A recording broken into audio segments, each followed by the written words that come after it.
Sou lá do interior da Bahia, Esplanada, uma cidade de 33 mil habitantes. Somos em 6, né? 4 irmãos homens e 2 mulheres. Eu sou a mais nova da família, né? Eu comecei a trabalhar com 12 anos de idade, né? Já fiz de tudo um pouco nessa vida. Com 12 anos eu cuidava de 2 crianças e um senhor que era o avô das crianças, que era cego, né? Que inclusive era pedófilo, então eu ainda tinha esse problema. A parte boa de tudo é que ele era cego, então ele não me enxergava, né?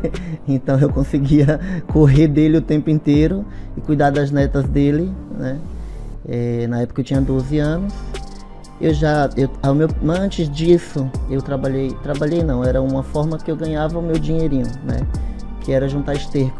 Então eu pegava o carrinho de mão, ia nas fazendas vizinhas da cidade, ao redor da minha casa, e aí juntava esterco de animal para vender os saquinhos, porque o pessoal que plantava muito usava como adubo, né? Então eu sempre me virava dessa forma.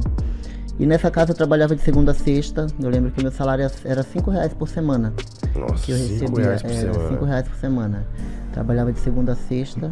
Que doideira. Na verdade, para comer mesmo, né? Porque como somos em 6, os meus irmãos todos saíram de casa muito cedo, né? Todos menores de idade, porque minha mãe sempre teve problema com álcool. Então, assim, a minha infância inteira, a minha mãe foi alcoólatra, né? Minha mãe hoje tem 70 anos. E ela ainda tem o problema do álcool, um pouco melhor hoje, até por conta da idade, né? Mas aí tem diabetes, hipertensão, um monte de coisas. Então a minha família toda saiu de casa muito cedo e ficou eu e um outro irmão, né? Meu irmão, depois de mim, que eu sou a mais nova. E então a gente tinha que trabalhar mesmo para comer, porque se não trabalhasse não comia, né? Na época, quando a gente foi morar nessa casa, não tinha porta, minha casa não tinha porta, a gente cobria era com cortina. A condição de vida que a gente tinha era muito simples por conta disso, né? Porque a minha mãe, ela além de ter o problema do álcool, né? E de ser sozinha para sustentar 6 filhos, e aí meus irmãos se envolveram com droga. Então, de 4 irmãos, 3 também são dependentes. E aí só tenho a minha irmã, eu e meu outro um irmão que não.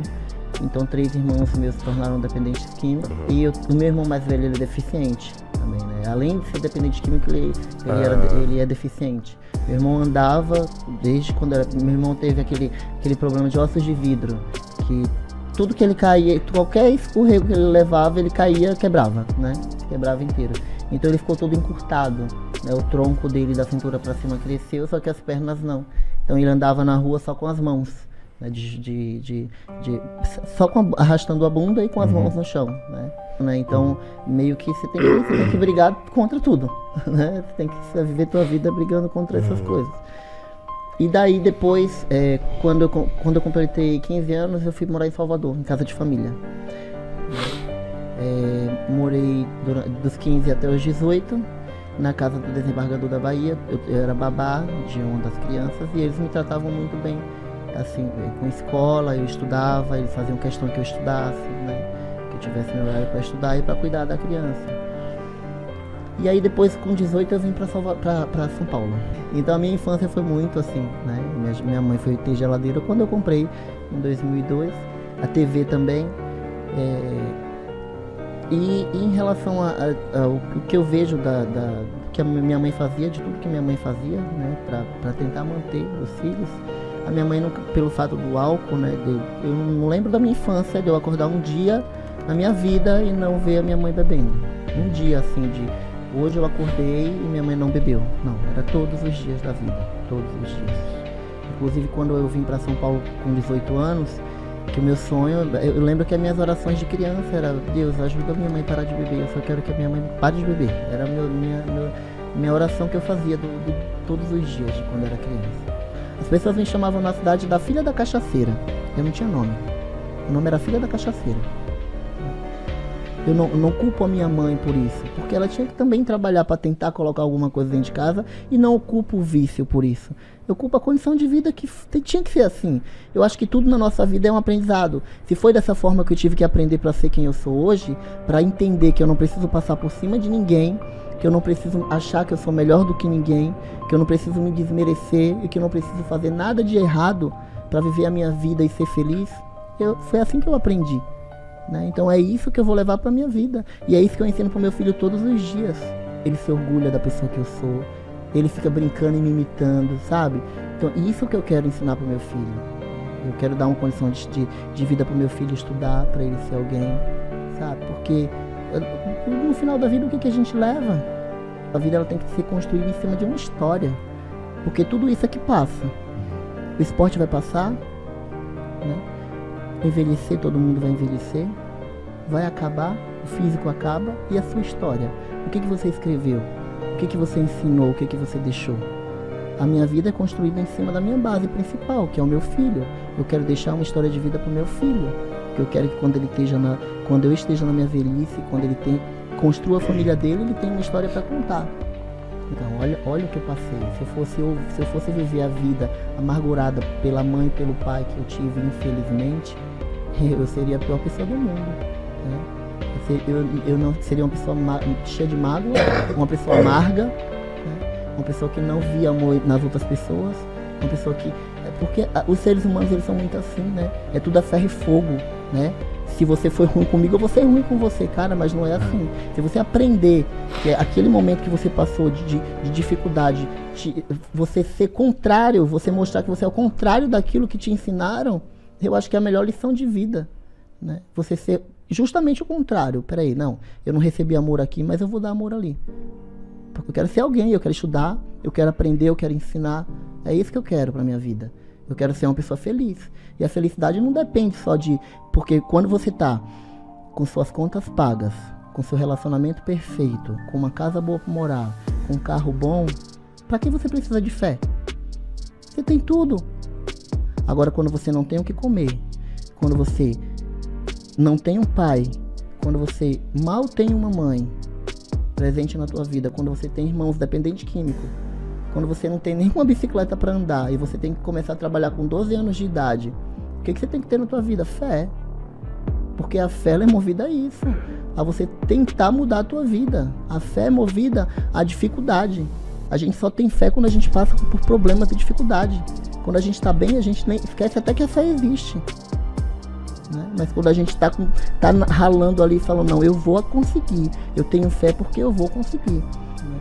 Eu já passei por muitos momentos que hoje eu falo assim, nossa, eu sou tão grata a Deus por tudo que eu não tenho nem... E eu passo. Eu não vou falar pra você que eu tenho passado muitos problemas ainda, né? Porque eu ainda não consegui alcançar meu objetivo. Mas no dia que eu conseguir alcançar meu objetivo, eu vou continuar com a mesma fé. Porque o meu próximo objetivo vai ser construir uma vida em cima do meu filho, né? Porque eu quero que ele viva tudo diferente do que eu vivi, do que eu passei. O que eu faço da minha vida é sempre assim. Minha mãe dividia um ovo para 6 com farinha. Quando não, sabe o que a gente comia? No quintal sempre teve muito pé de banana, né? A gente pegava banana verde, caixa de banana verde, cozinhava verde, fica amarga mesmo. Puxa. E aí a gente cozinhava banana verde e a gente comia com farinha e pimenta, pra não morrer de fome. Caramba, pimenta. Farinha e pimenta, porque pimenta tem que ter, né? Todo quintal na Bahia tem um pé de pimenta. E aí depois eu vim pra casa de uma conhecida, só que eu não tinha um lugar pra pôr minha roupa, eu não tinha uma cama pra dormir, não tinha nada, às vezes um cobertor pra se cobrir nada. Caralho. E quando eu entrei, ela tinha um cachorro, ela cuidava de um cachorro. Tinha um pedaço de um colchão de solteiro cortado no meio, que era o cachorro dormia ali. E aí eu tava no chão, aí eu juntei todas as roupas. Eu lembro que quando eu cheguei aqui em 2004, nordestina, era muito frio, né?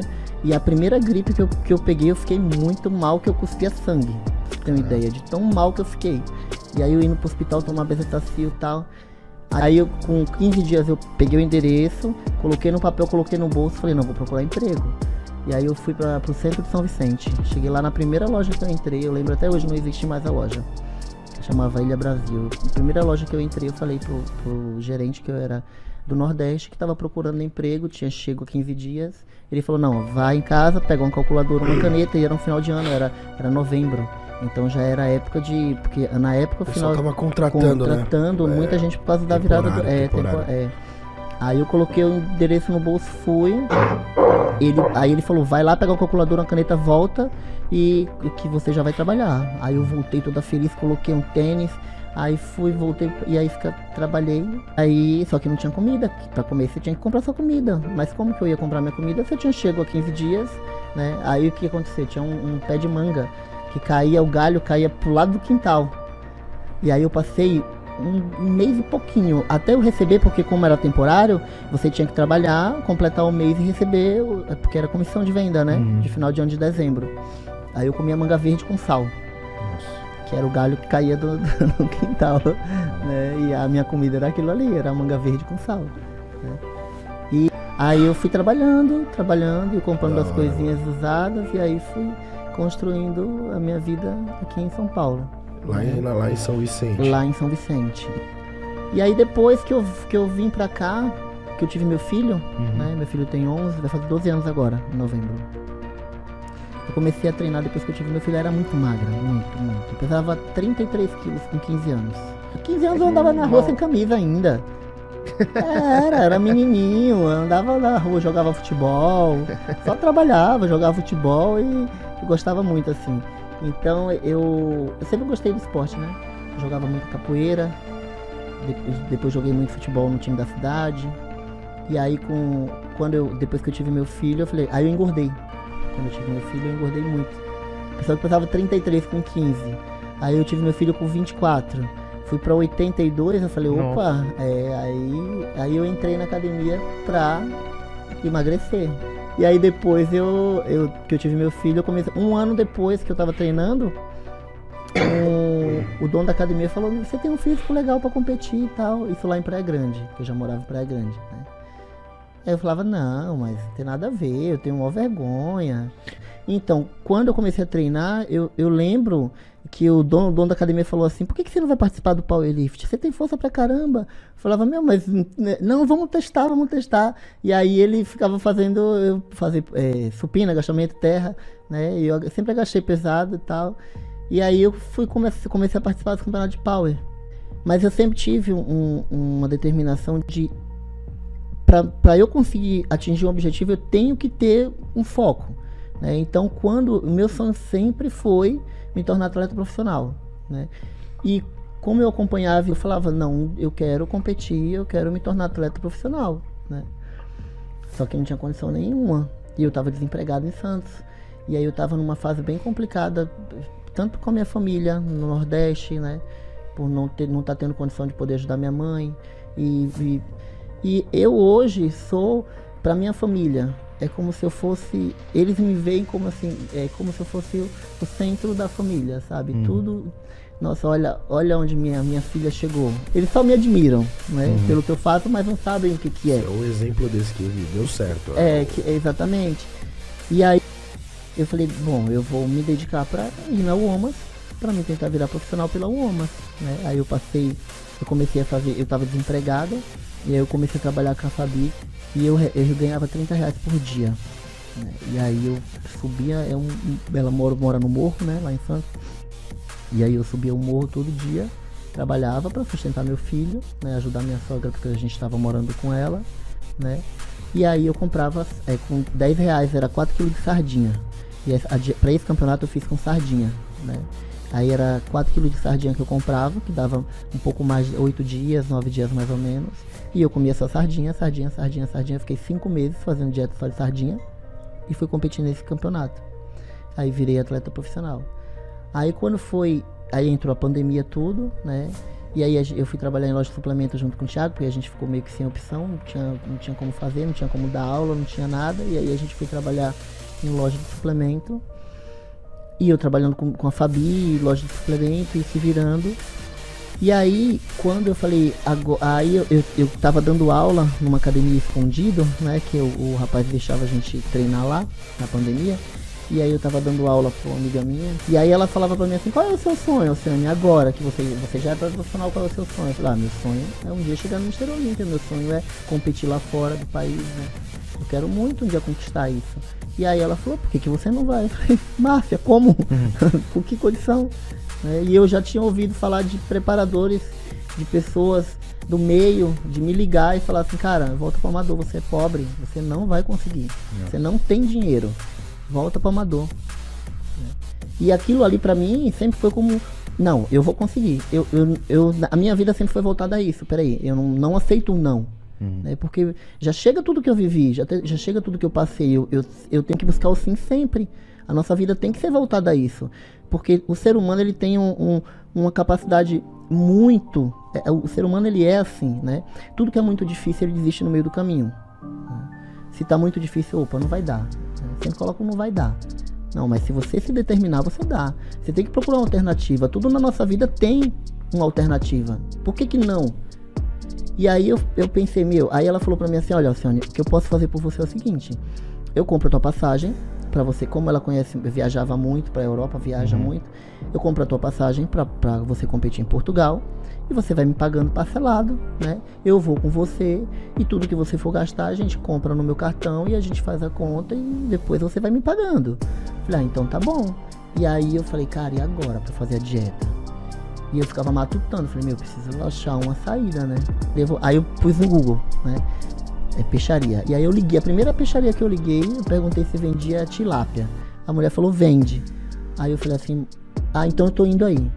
Aí fui lá, né? E conversei com ela, falei, olha, eu sou atleta, eu queria te pedir, por favor, se você pode fornecer, o que você faz com as cabeças da tilápia? Ela falou, joga no lixo. Falei, então, eu queria pedir pra você, se você poderia me dar, né, porque aí eu faço a minha dieta com a cabeça da tilápia. Ela falou, não, sem problema nenhum, é que o lixo vem aqui, o caminhão de lixo vem aqui na peixaria 2 vezes por dia recolher. Falei, então se você puder deixar o que você junta de uma vez por dia pra mim, eu venho buscar. E aí eu pegava a bicicleta e ia lá na peixaria em Santos e ela sempre me mandou 200 cabeças de peixe. E aí eu limpava tudo, né? Limpo, né? Porque eu ainda como cabeça de peixe. E aí eu acostumei a comer a cabeça de peixe. E eu fiz a minha dieta inteira, fui pra Portugal. Lá em Portugal eles vendem cabeça de peixe também, no mercado. E aí eu comprava cabeça de peixe lá, porque a cabeça de peixe lá era 2 euros. E eu continuei comendo, fazendo a minha dieta lá com a cabeça de peixe. Caraca, mano. E aí fui pra Portugal, competi na UOMAS. Hoje, graças a Deus, eu tenho a condição de comprar e comer só o peixe. Mas eu ainda não consigo largar a cabeça do peixe, né? Então eu ainda como. Tem pessoas que perguntam pra mim assim, cara, como que você consegue comer cabeça de peixe? Como é que você consegue passar fome pra competir? Cara, eu passava fome por necessidade, hoje eu passo por opção. Então eu faço uma coisa que eu gosto. Hoje eu aprendi a amar esse esporte quando nada disso existia. Quando eu simplesmente era uma menina de 18 anos que nunca imaginou chegar onde eu cheguei, né? Estudar, né? Ter a condição de falar para minha família, eu consegui estudar, né? Eu consegui viver do meu esporte, eu consigo mostrar para minha família que eu consegui do mesmo jeito que eu consegui, eles também podem, né? Então, meu objetivo, a minha vida, ela gira em torno do meu filho. Meu filho tem 11 anos. Eu não quero nunca na minha vida, nunca, mostrar pro meu filho falta de amor, falta de carinho, fazer com que ele passe um pouco do que eu passei, porque assim, independente de qualquer dificuldade que eu tive na minha vida, quando eu tava comendo minha cabeça de peixe, mas o franguinho e a carninha do meu filho tava lá, porque eu não vou tirar do meu filho, por isso que eu comi cabeça de peixe, por isso que desde 2019 eu venho fazendo tudo que eu venho fazendo, porque eu não vou tirar do meu filho pra mim, entendeu? Porque eu acho que a vida, ela é voltada a isso. Cara, eu faço o que eu gosto, né? Eu treino, eu compito, eu sou de um esporte que eu amo. Então, o que é sacrifício pra mim? Sacrifício pra mim foi o que eu passei lá atrás, né? Então, isso aqui pra mim, tudo que eu mais queria na minha vida. Eu falava pro Thiago, cara, eu queria ter um mês de uma vida de atleta, de comer, treinar e dormir. Porque eu nunca tive na minha vida. Eu sempre competi, mas eu nunca tive um mês de vida de atleta, né? Mas em relação a lidar com essa situação, é muito fácil pra mim. Porque eu faço o que eu gosto, então quando a gente faz o que a gente gosta, a gente não é sacrificante, não. É bem tranquilo. Aí fica fácil. Fácil, tira de letra. Então só de fazer o que você gosta, nossa, é surreal, assim. A minha vida mudou da água pro vinho. Muito, muito. Muito surreal. E em algum momento você pensou em desistir, Alcione? Porque você já enfrentava dificuldade. De competição, sim. Do esporte, nunca. De treinar, nunca, porque eu sempre gostei. Mas de competir algumas vezes já. Eu fui, assim, eu sempre tive aquilo assim, não dá, mas eu vou. Não dá. E eu falava pro Thiago, eu vou desistir. Thiago, não, você não vai desistir. Mas não dá não, mas eu vou. Sabe assim, vai, não vai, mas eu vou. Eu quero desistir, mas eu não vou desistir. Era desse jeito, né? Sempre no tranco. Eu preciso desistir, mas eu não vou desistir. Então eu fazia rifa, aí eu vendia brigadeiro, pão de mel. Nossa, fazia tanta coisa pra ir competir, né? E assim, tudo com muita dificuldade. É muito legal essa história, Sônia, porque muita gente tem a visão de que o bodybuilding é um esporte para rico. Sim. É claro que assim, a gente sabe que o dinheiro facilita muito, né? Muito. O cara ajuda, mas não é óbvio. Possível pra ninguém. Mas a sua história é uma prova viva de que dá um tá tudo se vira jeito, com o que tem, né? Mas quando você tem saúde, você tem braço e perna para trabalhar, você consegue treinar sozinho, por que você não consegue fazer o resto? Óbvio que você consegue. O ser humano ele é muito disso, ele é muito acomodado, né? Ah, mas poxa, mas eu não vou comer filé de tilápia, mas eu não vou comer salmão. Caramba, come a cabeça do peixe, velho, é a mesma coisa. Come ovo, come qualquer outra coisa, se vira, come sardinha. Se você fizer uma dieta voltada, mas é porque tem um pouco de gordura, mas pra tudo tem um jeito. Se deu certo pra mim, dá certo pra você, dá certo pro outro, dá certo pra qualquer um. Né? Você tem que querer, tudo tem que partir do querer, né? Tudo tem que partir da força de vontade, porque o principal fator da vida é isso, força de vontade, né? A gente tem muito, do ser humano, né? É bíblico também, né? O que todo ser humano quer na vida? Sofrer menos. Ninguém gosta de sofrer, né? Então tudo que é mais fácil é mais tranquilo. Agora quando você passa a ter que sofrer um pouquinho mais, aí as pessoas se feiam. Opa, não vou por aqui não, porque aqui eu vou sofrer um pouco mais, eu vou por aqui que é um pouco mais fácil, né? E como pra mim sempre foi tudo muito difícil, então um sofrimento a mais, um a menos pra fazer uma coisa que eu amo, então era tranquilo fazer. Eu sempre tive muita tristeza, né? Ficava muito triste com tudo, né? Com a vida que eu tinha, por isso que eu eu sempre acreditei que eu poderia mudar a minha vida, né? Mas eu nunca aceitei, né? E eu sempre me virei nos 30. Nunca tive medo de trabalhar, né? Então a minha vida sempre foi voltada a isso. Eu nunca cheguei para ficar pedindo nada para ninguém, né? Eu sempre trabalhei. Eu acho que a vida ela tem que ser desse jeito, né? E hoje, eu vivendo do esporte, é até estranho para mim. É muito estranho, porque eu sempre trabalhei tanto, eu sempre fiz tanto, sempre lutei tanto, sempre foi tudo tão difícil, né? E aí você começa a viver de um modo diferente a tua vida, tu fala, caramba, era isso que Deus queria pra mim, né? Olha por onde que eu tive que passar, o que eu tive que percorrer pra hoje as coisas estarem melhorando, né? Porque as pessoas acham que ser atleta, você virou atleta, você tem patrocínio, você tem dinheiro, você é rico, você acabou, né? É isso que eles mostram. Glamorizou demais. Né? Agora é assim, né? Qualquer coisinha, eu vou ser atleta, porque é igual jogador de futebol. Né? Quero ter o carro do fulano. Quero ter com um ano eu vou ter um Mustang, com um ano eu vou ter não sei o que, né? Ganhando dos outros. E não é assim que acontecem as coisas. A gente tem duas opções, ou a gente para ou a gente continua. Se você for parar pelo que os outros falam, tu vai deixar de ser feliz porque os outros falam, né? Porque aí se você... É assim, ó. Porque é assim, o ser humano, ele é... As pessoas não gostam de te ver melhores que elas. Elas querem te ver bem, mas nunca melhor que elas. Então, enquanto elas tiverem um motivo para falar, elas vão querer falar, né? São poucos contados nos dedos, né? Inclusive entre a gente mesmo, do nosso próprio esporte e de outros, é contado nos dedos as pessoas que te admiram e pela pessoa que você é, né? Porque o que eu levo pra vida é isso, é o que eu sou fora do fisiculturismo, é a minha história de vida, é o que eu construí como pessoa, porque a vida ela é voltada nisso, no que você é como pessoa, né? Porque o esporte passa pra todo mundo, e é isso que eu levo pra minha vida. Construir a minha vida além do esporte, né? E se é através dele que eu tenho que escrever a minha história, é através dele que eu vou escrever a minha história e deixar meu legado para outras pessoas verem depois. Só isso que eu quero. O Willy Boy falou uma coisa que eu repito para todo mundo, né? Que foi um corte que viralizou, que ele fala que o nosso sucesso não pode ser medido pelo tamanho do músculo, né? Porque nunca. O músculo amanhã acaba. Nunca. Que nosso sucesso é definido por o legado que a gente vai deixar, a mensagem que a gente está passando. Exatamente. Então é muito legal essa visão.